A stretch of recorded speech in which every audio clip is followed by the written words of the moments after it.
नमस्कार दोस्तों, मैं Durgendra Kumar students pride online classes में आप सभी का स्वागत करता हूं।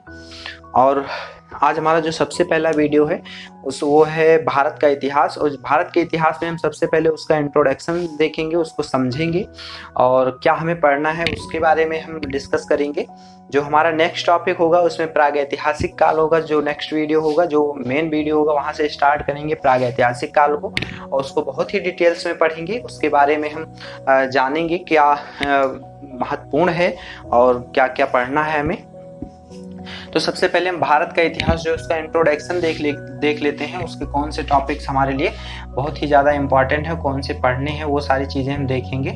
तो जैसा आप लोग जानते हैं कि भारत का इतिहास जो है उसको 3 भागों में डिवाइड किया गया है, मुख्यतः प्राचीन भारत, मध्यकालीन भारत और आधुनिक भारत। लेकिन जो 4th टॉपिक है, एक स्वतंत्रता के बाद या समकालीन भारत, ये हमारा 4th है जो हमने डिवाइड किया है।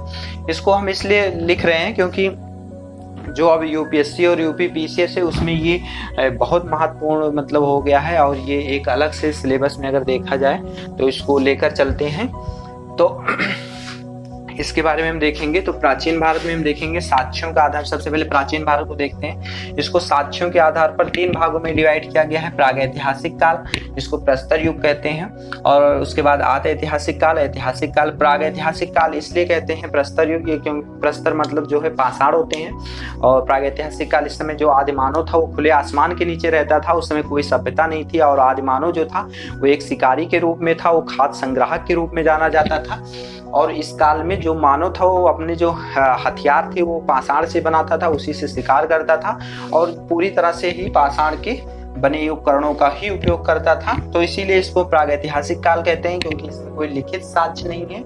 जो भी स्रोत हैं वो पुरातात्विक स्रोत हैं, इसी वजह से इसको प्रागैतिहासिक काल कहते हैं। तो सिंपल सी बात है, ये पुरातात्विक स्रोत थे। यहाँ पर शिकारी था मानो, कोई सभ्यता नहीं थी। जैसे यहाँ पर देखेंगे सिंधु घाटी सभ्यता, वैदिक संस्कृति आ जाती है, वैदिक सभ्यता।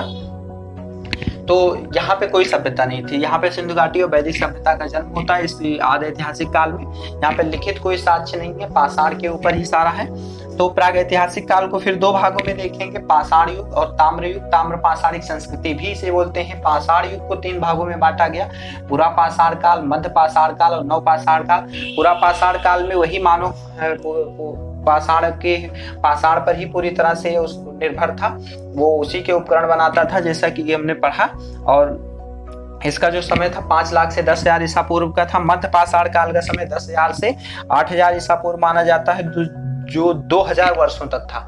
10,000 से 8,000 यानी 2000 वर्षों के बीच में रहा होगा। उसके बाद नव पाषाण काल 8,000 से 6,000, ये भी 2000 वर्षों के बीच में रहा। पूरा पाषाण काल में मानव के पास कोई सभ्यता नहीं थी। बस यहाँ क्या था, पूरा पाषाण काल को 3 भागों में देखा गया है। जो कोर संस्कृति, ब्लेड संस्कृति और फलक संस्कृति जो हम आगे पढ़ेंगे, उसी के आधार पर इसको निम्न पुरा पाषाण काल, मध्य पुरा पाषाण काल और उच्च पूर्व पाषाण काल के उसमें पढ़ेंगे। फिर मध्य पाषाण काल में क्या था, आदि मानव ने चित्रकला, चित्र शैली का विकास हुआ। यहाँ पे मानव को आग का ज्ञान था लेकिन उसका उपयोग नहीं पता था। मध्य पाषाण काल के अंत तक मानव को इसका प्रयोग भी आ गया था। नव पाषाण काल में देखेंगे, नव पाषाण काल को नव पाषाणिक क्रांति नाम दिया था गार्डन चाइल्ड ने इसको नव पाषाणिक क्रांति इसलिए कहा क्योंकि यहीं पर जो मानव का था सबसे जो विकास हुआ, जो आधुनिक मानव होमो सैपियंस का उदय हुआ, वो नव पाषाणिक काल में हुआ। जो आधुनिक मानव है होमो सैपियंस, उसका उद्भव यहीं पर हुआ। और यहाँ पर जो आदि मानव था वो आदि मानव से क्या हुआ, यहीं पर बसने की प्रक्रिया प्रारंभ हुई।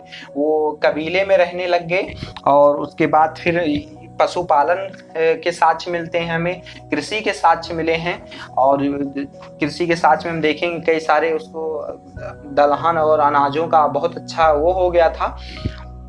तो ये सारी चीजें नव पाषाणिक काल में हम पढ़ेंगे, कैसे उसके हथियार जो सूक्ष्म होते चले गए। यहाँ अनगढ़ हथियार होते थे, यहाँ पर पॉलिशदार हथियार यूज होने लग गए और पहले से बहुत ही अच्छा हथियारों का उपयोग होने लग गया।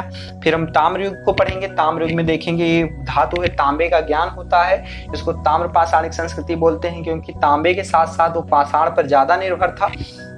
क्योंकि तो जो तांबे का आप देखेंगे हथियार ज्यादा नहीं मिलते हैं, इसलिए नहीं मिलते क्योंकि वो ठोस नहीं था। जैसे हमारा लोहा है वो काफी ठोस होता है, और तांबा उतना ठोस नहीं था, उतना कारगर नहीं था। तो ताम्रयुग इसको बोलते हैं। ताम्रयुग में हम देखेंगे समकालीन और प्रावर्ती और पूर्वावर्ती, तीन हड़प्पा के तीनों थी। और इसमें देखेंगे हम, इसमें बहुत ही इम्पोर्टेंट स्थल हैं और कई सारी संस्कृतियां थी इसमें, जो ग्रामीण से संस्कृतियों का जन्म होता है। जैसे आप देखेंगे झूकर झागर संस्कृति है, कब्रगाह संस्कृति है, पीले मृदभांड की संस्कृति है, गहरे के मृदभांड संस्कृति है। ये सारी संस्कृतियां हैं। इसके प्रावर्ती संस्कृति थी, हड़प्पा के प्रावर्ती थी, ताम्र पाषाणिक संस्कृतियां थी। उसके बाद जब हम हड़प्पा ताम्र पाषाणिक संस्कृति मेन पढ़ेंगे तो उसमें हम देखेंगे दक्षिण पूर्वी भारत में, देखेंगे दक्षिण पूर्वी भारत में महाराष्ट्र है, गुजरात है और मध्य प्रदेश है। यहाँ पर हम देखेंगे कैसे बनास नदी के तट पे अहाड़ है, गिलिंद है, कायथा है, जोरबे है और मालवा संस्कृति है। ये सारी संस्कृतियां जो थी पाषाणिक संस्कृति थी, इनके बारे में हम पढ़ेंगे इसको अच्छे से। उसके बाद फिर हम ये सब अपने उसमें जब पढ़ेंगे हम प्रागैतिहासिक काल को, इसको बहुत ही डिटेल्स में पढ़ेंगे। ये अभी हम इसको इंट्रोडक्शन देख रहे हैं, इसका परिचय देख रहे हैं। तो ऐतिहासिक काल में आप देखेंगे लिखित साक्ष्य मिलते हैं लेकिन पढ़ा नहीं जा सका। जैसे मोहनजोदाड़ो में आप देखेंगे 10 अक्षर का एक नेम प्लेट मिला, लेकिन अभी तक उसको पढ़ा नहीं जा सका। किसी को पढ़ने की बहुत लोगों ने मतलब कोशिश किया, लेकिन उसको अभी तक पढ़ नहीं पाए हैं। तो वहाँ पे बहुत सारे चिन्ह और वो मिले, अक्षर मिले, लेकिन उनको पढ़ा नहीं जा सका। अगर उसको पढ़ने में उसको सफलता मिलती तो इसके बारे में हमें बहुत ही महत्वपूर्ण इंफॉर्मेशन, बहुत ही महत्वपूर्ण जानकारियां निकल के आती, जो हमारे ऐतिहासिक काल को जानने के लिए बहुत ही महत्वपूर्ण रोल प्ले करती। लेकिन अभी तक कोई ऐसा मतलब उसको पढ़ नहीं पाया है। तो अभी तक पुरातात्विक स्रोतों के आधार पर ही सब डिपेंड है। उसमें हम देखेंगे मृदभांडों का बहुत ही अच्छा रोल रहा है, मृदभांडों का यूज हुआ है यहाँ पे। उसके बाद फिर यहाँ पे सभ्यता, सिंधु घाटी सभ्यता और वैदिक सभ्यता का जन्म हुआ। यहाँ कोई सभ्यता नहीं थी, यहाँ खाद्य उत्पादक के रूप में था। 2500 से लेकर 600 BC तक था, ये दोनों सभ्यताएं थी। उसके बाद यहाँ पे मानव जो खाद्य उत्पादक के रूप में जाना जाने लग गया, यहीं पे मानव ने आग का उपयोग शुरू किया। फिर ऐतिहासिक काल में देखेंगे, ऐतिहासिक काल में लिखित लिपि पढ़ी गई है और लेखन शैली से मानव का परिचय था। और जो लिपि है उसको पढ़े जाने का सबसे पहले श्रेय जाता है मिस्टर जेम्स प्रिंसप को जाता है। उन्होंने ही सबसे पहले इसको पढ़ा था। जैसे अशोक के जो अभिलेख थे वो कई सारे उसमें थे, ब्राह्मी, खरोष्टी और अरामाइकी लिपि में थे, उसको पढ़ा है। और अवशेषों का साक्ष्य मिला है, जैसे बड़े बड़े प्रस्तरों पर उस समय वो लिखवाए गए थे, अभिलेख लिखवाए गए थे, उनको पर उनके साक्ष्य प्राप्त हुए हैं। तो इसका 600 BC से 712 AD तक का था समय था। उसके बाद फिर इसको हम देखेंगे आगे कि कैसे मिस्टर थॉमसन ने इसको 3 पार्टों में डिवाइड किया था। उन्होंने 3 नाम लिए थे, लौह युग और ताम्रयुग और पाषाण युग।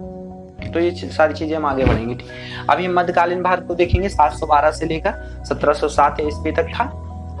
उसके बाद मध्यकालीन भारत में हम देखेंगे कैसे मुगलों का साम्राज्य स्थापित होता है। उसके बाद मध्यकालीन भारत को